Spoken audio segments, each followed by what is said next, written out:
must feed into how many constituencies are supposed to be delimited. You get the point?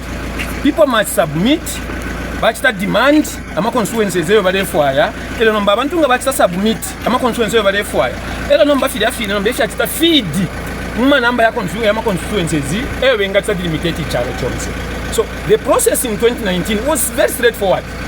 ECZ began correcting the submissions from the people across the country.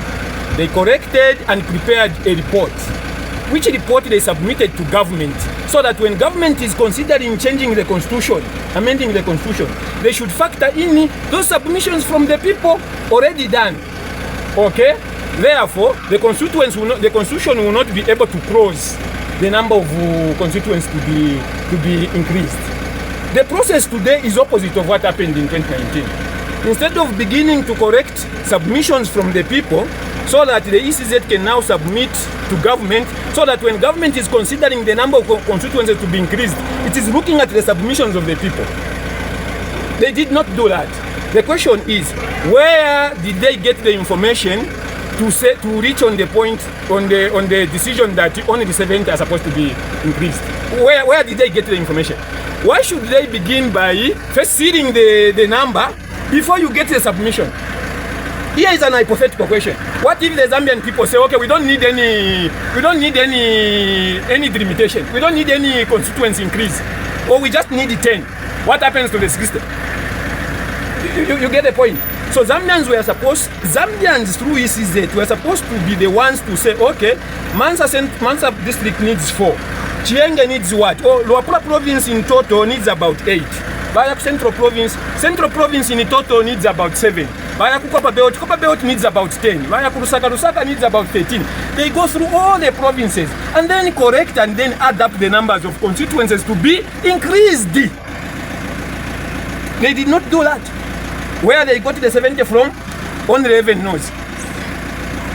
And then they bring 70 to say, Imwe, just submit, but we only need 70.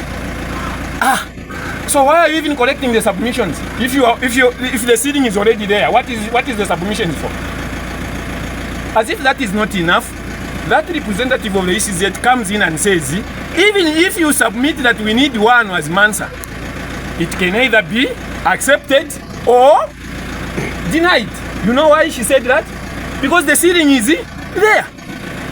If there was no seeding of 70, okay, that she was not going to say, even if you submit, it can either be accepted or not. But because the seeding is there, they have no option. This government, and let's be serious with the way we do these things, this government, when get on the journey to amend the constitution, they use the dangling carrot of what? Delimitation. You get the point? That was the major message. They were saying, can we amend the constitution so that we delimitate? Can we amend the constitution so that we delimitate? People said, okay, delimitation is okay. First of all, before we support the amendment of the constitution so that we can delimitate, tell us how many constituencies will be delimited so that we can support. Or give us the report of the 2019 so that we know how many constituencies will be added. They said, no, we are going to give you that when the constitution is done. Okay? People pleaded. You remember them? You were a journalist. That was the talk of the day. People were demanding, can you release the 2019 report? Release the 2019 delimitation report. Release. Did they release? No. They said, no, we are not going to release until after the constitution is amended. Today, that's why I ask that question. The constitution is amended. Zambians supported the amendment of the constitution. Okay, go ahead, amend, supported.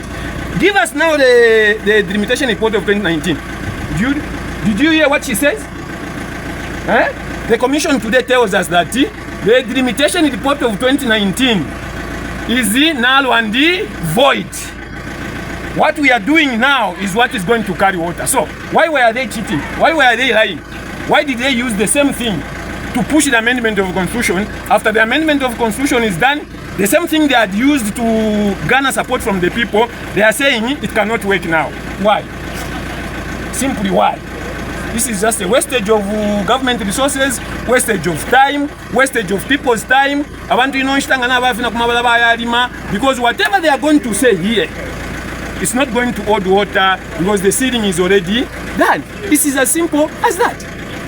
They even know where the constituencies are coming from. They know themselves. They are just rubber stamping people. They're just rubber stamping people. It's not the good way of doing things. It's not the good way of doing things.